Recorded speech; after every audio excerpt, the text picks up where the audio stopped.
What's up guys? Welcome back to my YouTube channel. So ayan guys, for today's vlog, balik gagawa po tayo ngayon ng how I edit my thumbnail. So ayan guys, bali requested content po ito ng isang subscriber ko po abroad. So ayan guys, eto na po siya guys.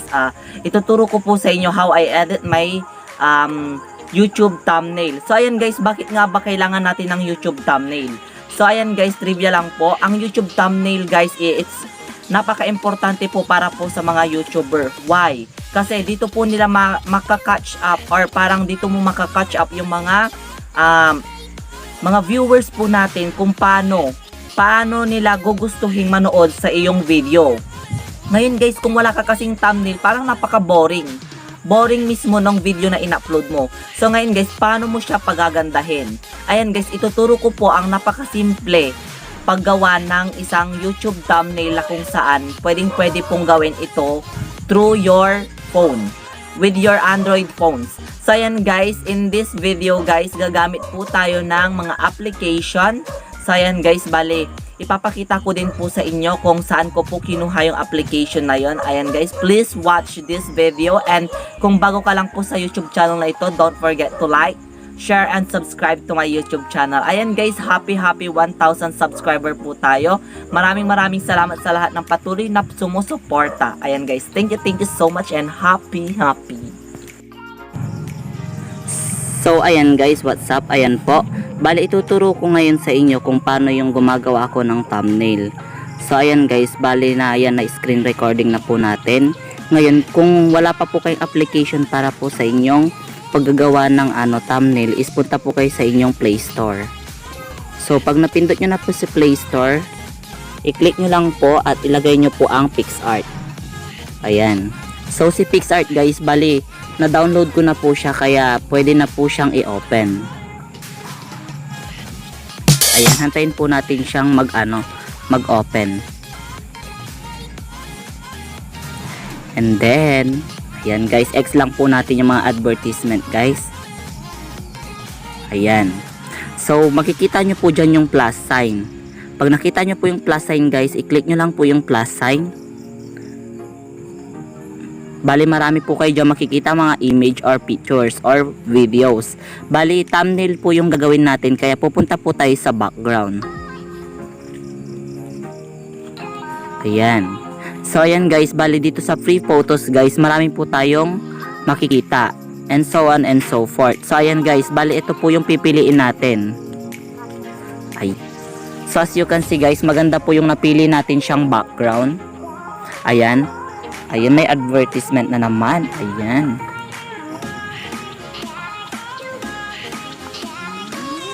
So ayan guys, bali hantayin lang po natin siyang mag-loading. Ayan. So pag ganyan na po siya guys, dahil ang kailangan po sa sa ating YouTube channel is dapat punta po tayo sa tools. Punta po tayo sa crop, and makikita po natin dito sa baba, mayroong square, 3.4, 3.2, ganyan, etc. Bali pipiliin po natin is yung pang YouTube. Ato, nasa dulo po. Click lang po natin siya, and then pipili kayo dyan kung saan nyo gustong part yung kukuhan natin. Bali ito ang gusto ko kasi, kaya ayan, click natin yung check. After natin siyang i-check po siya guys, ayan. Ngayon pipili naman po tayo ngayon sa photos natin, kasi ilalagay natin dyan sa photos natin yung mga gusto nating ilagay sa thumbnail natin. So ako guys, bali kung napapansin nyo naman po yung mga nasa thumbnail ko po, may photos po siya. So never mind na guys dyan sa mga pictures guys kasi medyo na yan. Ayan. So ayan guys, bali ito ang pipiliin natin siyang image. Ayan. So click lang po natin yung add, and then wait natin kung mag-attach. Ayan, nag-attach na po yung picture. So pipili kayo guys kung saan nyo ilalagay yung picture, kung saan nyo po siya sa side. Ayan. Kasi sa akin mostly guys, andito kasi siya. Ayan, dito. Ayan po. So click lang natin siya guys. Pero kung minsan kasi guys, nakikita nyo po yung iba is yung sa background nila or sa gilid ng pictures nila is mayroon po siyang border. So pwede naman po natin siyang lagyan ng border, white. Example like white, like that. Ayan. Check lang po natin siya guys. So bali hindi siya nakikita, kaya Mostly naman kasi hindi ko naman siya talaga nilalagyan, pero lagyan natin siya para medyo maganda. Piliin po natin is yung mas catchy yung color. Ayan. So ayan guys, nilagay ko po ang purple. So ilagay lang natin siya dito guys sa gilid niya. Ayan. So pagtapos natin dyan guys is pwede tayong maglagay ng text. Sa text naman guys is ilalagay natin, example is ilalagay po natin dito is what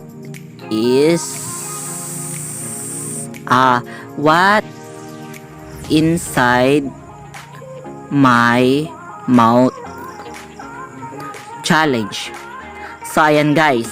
So bali ayan po yung ilalagay natin ditong quotation po ng ating ayan.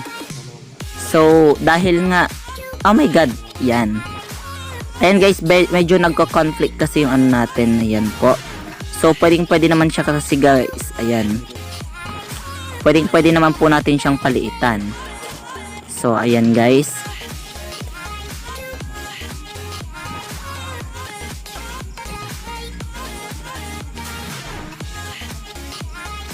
Ayan po.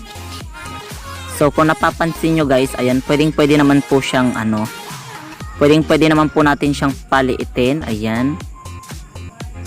Ayan po. Ayan guys, kasi yung ginamit ko kasing ginamit ko siyang text is ayaw ko niyan. Ang favorite text ko po kasi isong Limelight. Kaya itong Limelight yung gagamitin natin. So, punta tayo sa color. Palitan natin yung color niya guys. And ilagay po natin is yung red. Para medyo talagang kitang-kita. Ayan, sounds siya na guys kasi medyo sinisipon. And then punta tayo dito sa stroke. Ayan guys, sa stroke niya guys, para mas maganda po yung color is meron po siyang touch of black. Ayan. Bali, set aside lang po natin muna yung text. After po natin siyang ilagay is next po natin yung picture. Doon sa picture guys, lagyan po natin siya ng blend. So sa blend guys, mostly kasi na ginagamit ko is itong darker. So dahil hindi siya masyado kita dyan, is punta tayo dito sa darker. Ayan. Sa darker guys, ayan, medyo kita naman kasi siya eh. Okay lang siya. Okay lang yung darker. So ayan guys, bali ayan po yung darker. Ayan. Ganyan po siya guys. And then next po natin na ilalagay is, kasi nilalagay ko talaga siya guys, is yung name ng vlog ko. Ayan. So or name ng channel ko. Ayan, ilagay natin siya guys. Ayan. Palakihin lang po natin yung text po. So ayan guys. Ayan po. Ayan, ilagay natin siya dyan. And then lagyan natin siya ng touch of color. Bali ang papalitan, syempre hindi naman lagi dapat yung color na ilalagay natin is yon. Dapat every color pinapalitan po natin siya para mas catchy po yung thumbnail natin. So next po natin is yung stroke. Sa stroke natin guys is pwede po natin siyang lagyan ng touch of blue or mas maganda siguro ang touch of white. Ayan, perfect. Ayan guys, so ayan guys, bali yung text na yan guys is pwede po natin siyang palitan. Pwede po natin siyang i-bend. Ayan, kung mapapansin nyo guys, pwede natin siyang i-bend ng ganyan. Ayan po, pwede siyang paganito, pwede din siyang ganyan. Basta i-depends na po yun sa inyo. Ayan, bali ayan yung maganda para sa akin. Para sa akin lang naman. So minsan kasi guys, pag naglalagay kasi ako is ganito. Lalagyan ko po siya ng, for example, fish. Ayan, nakita ko po yung image ng fish. Yung fish guys is dahil nga ang ganda-ganda naman talaga yung yung fish guys, pwede natin siyang hindi siya halatado dyan. Lagyan po natin siya ng blend. Ayan. So ilagay natin yung blend dito. Ayan. Or ayan. Or ito na lang guys, or ito. Ayan, medyo okay pa naman siguro ito. Ayan. So ayan guys, kung napapansin niyo yung fish na nandiyan, hindi na siya halatado. Ayan po. So ayan guys, bali ayan po, example po yan. Ayan, pagkatapos natin dyan guys is i-check lang po natin siya. After natin siyang i-check guys, ayan. So, pag na-check na po natin, save natin siya. At saka, i-back na po natin. And then, i-clear natin yan. At saka, makikita na po natin yon sa ating album. So, punta po tayo dun sa all. At ito na po ang kinalabasan. So, ayan guys, bali sana nagustuhan nyo po at mayroon po kayo natutunan sa aking tutorial po kung paano ko ginagawa ang aking YouTube thumbnail. So, ayan guys, bago po ang lahat, don't forget to like, share, and subscribe to my YouTube channel. So, ayan guys, thank you for watching.